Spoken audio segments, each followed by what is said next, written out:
करते हैं। यूपी निकाय चुनाव में पिछड़ों को आरक्षण देने का वादा कर चुके योगी आदित्यनाथ की सरकार इलाहाबाद हाईकोर्ट के फैसले के खिलाफ सुप्रीम कोर्ट चली गई है, लेकिन विपक्ष ने योगी सरकार पर हमला करना नहीं छोड़ा है। समाजवादी पार्टी के अध्यक्ष अखिलेश यादव ने एक बार फिर कहा है कि बीजेपी पिछड़ों के साथ ही दलितों का भी आरक्षण खत्म करने की साजिश कर रही है। हालांकि अखिलेश के इस आरोप के बाद BJP, Nishad party, Bahujan Samaj party और राजभर की पार्टी अखिलेश यादव को ही आरक्षण विरोधी बताने लगे हैं। भारतीय जनता पार्टी का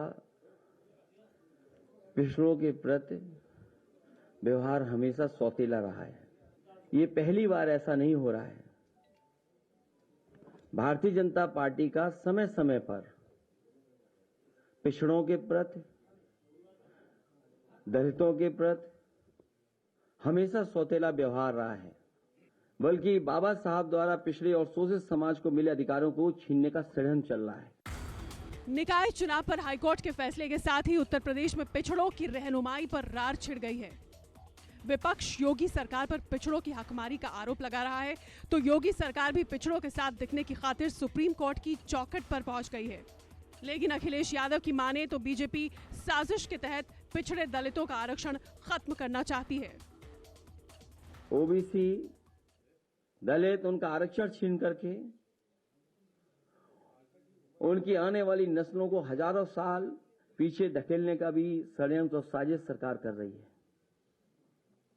भारतीय जनता पार्टी समय समय पर पिछड़ों का तो वोट चाहती है, लेकिन सत्ता में उन्हें भागीदारी नहीं देना चाहती कि आज पिछड़ों का छीना है, कल दलितों का भी छीनेंगे। इसलिए लगातार सरकार भेदभाव कर रही है। पिछड़ा वर्ग का जो संगठन है उसके लोग तैयार कर रहे हैं। अगर सुप्रीम कोर्ट में भी लड़ाई लड़नी पड़ेगी तो समाजवादी पार्टी पिछड़े वर्ग के साथ पूरे सहयोग और मदद के साथ खड़ी होगी।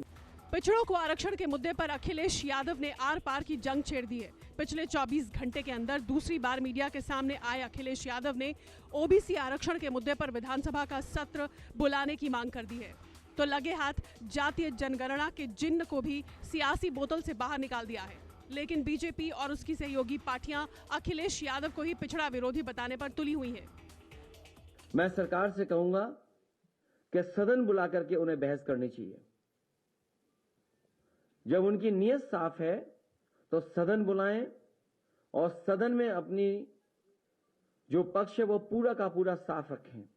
और जहां जनगणना का सवाल है, समाजवादी पार्टी की हमेशा मांग रही है कि जाति जनगणना हो, कि जाति जनगणना समाजवादी सरकार बनने पर की जाएगी और 3 महीने में करके दिखाई जाएगी। समाजवादी पार्टी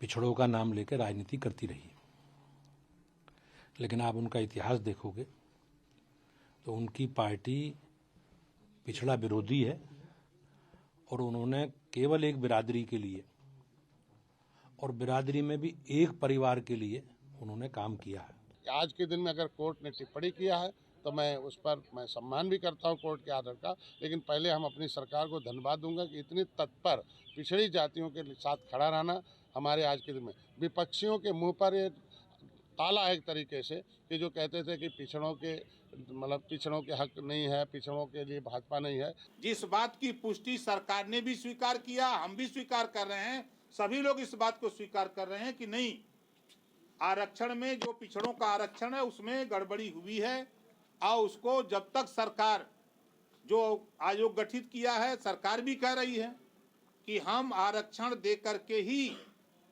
हम चुनाव कराएंगे। और हम लोग भी सुहेलदेव भारतीय समाज पार्टी भी कटिबद्ध है कि हम बगैर आरक्षण के चुनाव नहीं होने देंगे। अभी हमारे एक बड़े नेता समाजवादी पार्टी के राष्ट्रीय अध्यक्ष का बयान आ गया, हम तो बड़े आश्चर्यचकित हैं। बारे नेता प्रमोशन में आरक्षण किसने खत्म किया था, याद होगा शायद आप लोगों को। प्रमोशन में आरक्षण समाजवादी पार्टी ने खत्म किया था।